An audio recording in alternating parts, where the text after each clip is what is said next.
what have we here? A little chilly and rainy tonight, isn't it? You seem to be bothered by that. Let me tell you, times have changed. I remember back on the high seas, we'd have 20, 30-foot waves crashing on the bow of the ship, and it didn't bother us any. You people have gotten soft. So I came because I heard there was going to be visitors, and I never pass up a chance for a good chat and a spot of rum. Which reminds me, you don't mind, do you? Much obliged. You want some? Anyone? No? Well, more for me then. Oh, you said yes. Oh, cheers. Cheers. Well done. Oh, hell. Where are my manners? Eliab Grimes, sea captain, explorer, and master trader. It's a lovely dress you're wearing there, ma'am. Perhaps you'd be interested in a rare King Island silver fox stole to go along with it. Touch it, touch it. Ooh, soft, isn't it? Beautiful specimen. Yes, how much? I'll trade it to you for a pickle of sandalwood. Oh. I'll have to think about that. Oh, good sandalwood, too. Not that terrible kind the chiefs have been selling around here lately. Sandalwood? No? No. All right. How about some silks from the Far East? Yes. You got them? In my carriage. What the hell have you people got to trade with? Well, you can't blame a man for trying. I'm always looking to catch an eye and open a purse. I tell you what. You caught me in a good mood. I suppose we can make a trade after all. How about a few minutes of your time in exchange for some tales of my adventures on the high seas? Yes. All right. Sounds like we got ourselves a deal. You know, it's strange finding myself back here in Honolulu since I was buried in the old seaman cemetery in California, where my death caused quite the ruckus, I might add. People coming for miles around, men and women, ranchers, sailors, Whigs, even a few of those damn fool Democrats, all blubbering their eyes out over poor old Captain Grimes. Yes, I made many friends in my day, probably thanks in no small part to my money. Everyone wants a piece of it, they do. Bleeding vultures! And my adventures earned me quite the neat little fortune, they did. Never would have made it if I just stayed here in these islands either. Oh, no, no, no, no, no. A man's got to be enterprising and resourceful to make a dollar in this world, I always say. Didn't help that I had a bad case of the wanderlust, either. The sea always called to me. Now, I had a home here. And a family. Didn't see much of them, though. I suppose I shouldn't be surprised that my wife, Queen had me dug up from that old seaman cemetery and sent on one final voyage home. Guess she knew I'd finally stay put for good this time. Hell, but you didn't come to hear me wax sentimental, did you now? Oh, no. You want some tales of adventure. All right. I had that same gleam in my eye as a young buck growing up in Massachusetts during the War of 1812. Now, I got my start as a privateer in that war. Any of you ever serve on a privateer? Well, let me tell you, it doesn't get much more exciting than that. Chasing down British ships on the high seas with nothing but your crew, the wind at your back, and an appetite for the spoils of war. Now, we weren't warships by any means, just merchant vessels and privately owned brigs outfitted with weapons and licensed by the government to take out any British traders we encountered. Oh, I see that. You think we were pirates, don't you? Well, we weren't! We only killed when we absolutely had to, and we always dropped the crews of the ships we captured at the nearest convenient ports.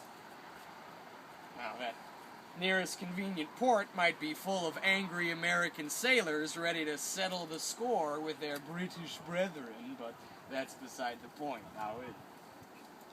Now, we just tried to disrupt British trade where we could and take some goods for the American war effort. I was damn good at it, too.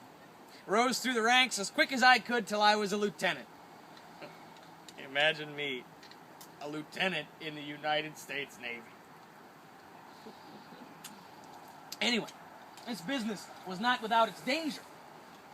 I remember one voyage we spotted a merchant vessel flying the British colors running ahead in the open sea. Now, we had a fast ship, so we descended on her like a bird of prey. Turns out we weren't the predator we thought we were. This British vessel was actually a man of war, and a fast one at that.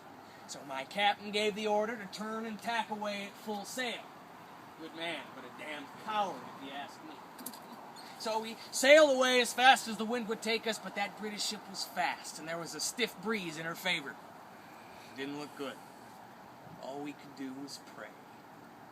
Now, at the last minute, as if our prayers were answered and the good Lord himself intervened, the wind slackened, and the Brits slowed their pursuit. Not for our luck, they surely would have boarded us. You know, I almost wish they had. I'll be damned before I surrender a ship I'm serving on. I'd have scuttled her myself before surrendering her. It was that spirit that allowed us to beat those dirty lobsterbacks a second time and make them think twice about tangling with the USA again. So, adventure was plentiful during the war. And so was coin. I left my privateering days a fairly wealthy man, but one's lust for gold is never that easily satisfied, now is it? I saw before me a world full of wondrous places and exotic treasures for the taking, and it occurred to me that a man could make a fine living buying goods in one place and selling them in another, so I became a merchant and ship captain. But I wasn't content with trading in the same tired old ports, oh no. So I set sail for parts unknown. In early 1818, I took command of the General San Martin in Coquimbo, Chile. She was a fine brig, she was. A prize captured by Revolutionary War privateers. So, we stopped in Hawai'i with the General, loaded her with goods for trade, and ventured into the largely unexplored north. Now, no American trader had ever properly explored the northern Russian coast, so we made for the Kamchatka Peninsula in eastern Russia. Well, we stopped in Petropavlovsk, the capital of Kamchatka, hove to St. Lawrence Island, where the famous Russian explorer Kotzebue had paused, touched at the Chukchi Peninsula, I think, on the western side of the strait, and then made for the Diomede Islands, all in the summer of 1819. Now, these islands, the Diomedes, stand like two great pillars of rock, midway and about 20 miles from either shore of the Bering Strait. Now, I was shocked to discover a robust and highly organized system of trade between the native peoples of Asia and America that seemed to center in these islands. They exchanged huge amounts of furs during the warmer months, and I was hell-bent on getting in on that trade. Now, the trouble was, as is often the case with these things, they did not welcome outside competition. Once, the General was blocked by a fleet of umiaks. No cannons or anything, just small canoe-like boats made of driftwood or whalebone and covered in skin. But that didn't matter. They were still frightening as all hell. I decided it'd be foolish to put the men in the ship at risk, so we sailed on through the strait. Oh, those were exciting times exploring that wild and frozen place. When the fickle seas and the natives allowed, we went ashore to trade and learn what we could about what goods were in demand. We took on furs and walrus tusks, and the natives wanted pots, knives, metal goods, glass beads, and tobacco.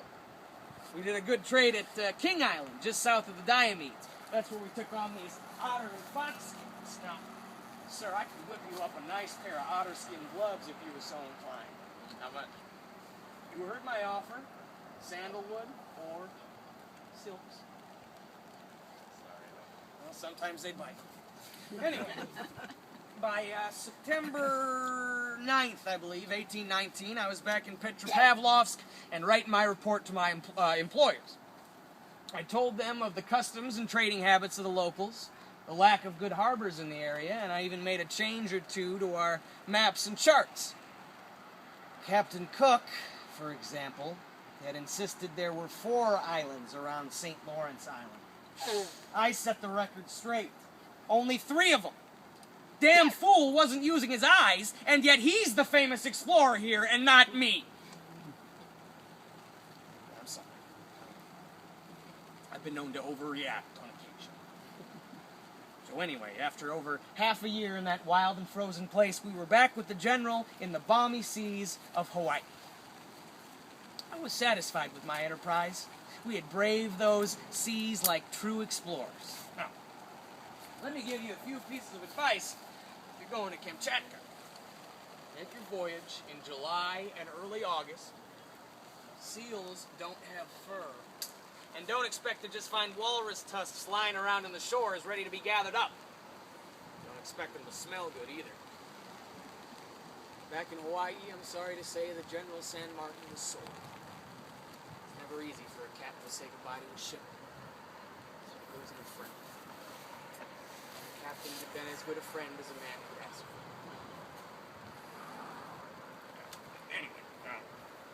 After that, I was ready to expand my business ventures into other parts of the world, so my friend and business associate in Hawaii, Mr. John Coffin Jones, and I decided we might try our luck along the California coast.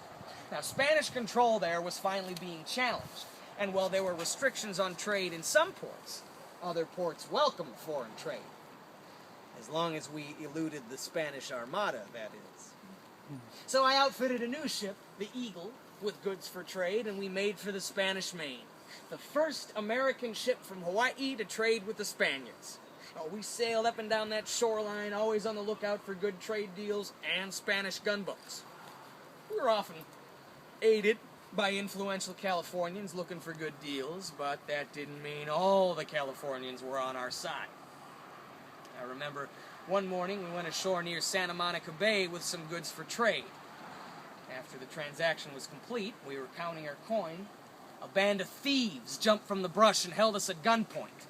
Now, after a brief standoff, they took 4 of my men, including my second officer, John Dominis, hostage. Now, let me clear something up. I'm told that you people think of John Dominis as the husband of Queen Lili Oʻakalani. This is not that John Dominis. This is his father, Captain John Dominis. But it's just as relevant because if I hadn't saved Captain John Dominis, we wouldn't have John Dominis Jr. to marry Queen Lili Oʻakalani, now would we? Anyway, John Dominis is captured, and these bastards demand a ransom. So I do the only thing I can do. Give them. I'm sure sticks in my craw, but it has to be done. And we hike to the high cliff they take the hostages to with their ransom. But the trouble for them is Captain Grimes always has a few tricks up his sleeve. And at the last minute, we sprung some hidden muskets and cutlasses on them and shouted for our men to make a run for it. In the confusion that followed, those Spanish cowards fled before we could take one damn shot at them. Shame. So, we got underway with our men, our ship, our cargo, and John Dominis intact. All in all, it was a fairly successful voyage and opened up great prospects for the future. As the years went by, I became quite taken with California. By the 1840s, I'd settled in Yerba Buena. Here it's now called San Francisco. Small town then, maybe 70 or 80 people, not nearly so built up as Honolulu. Spent my days working my cattle ranch and my evenings talking politics in old Mr. Spears' parlor. People come for miles to watch me and Captain Jim Smith go at it. Good man, never could talk any real sense into him, though. And I'm sorry to say that I said some rather unkind things on more than one occasion. That's politics, isn't it? Between the rum and the good conversation, those were some of my finest days. I spent hours just sitting in front of the fire and warming my aching bones. The life at sea had finally taken its toll. Now, I kept logs of my travels, and I often look back at them. They were filled with accountings of good trade, but more importantly, with tales of a life well lived. Chasing down British ships, exploring the Great White North. Hell, I even had King Liho on my ship for dinner and drinks a time or two. Let me tell you, the missionaries did not like that. Reverend Hiram Bingham and his ilk, always ruining our fun. Anyway, a man wants nothing more than to leave his mark on this earth. And I think I did that. I was good to my men, fair and honest in my business dealings, and I lived within the law. For the most part. I died in 1848 in Yerba Buena, a contented man. And after one final voyage, I find myself back here in Honolulu, the home of my uokalani, and as good a place as any to spend eternity. I've traveled the world, and nowhere has the good Lord painted a sunset as glorious as the ones here in the Sandwich Isles. I'm going off now to meet some old friends for a little rum and some good fellowship. What would heaven be without both? I'm sure uokalani won't mind. So, good night to you, my dear.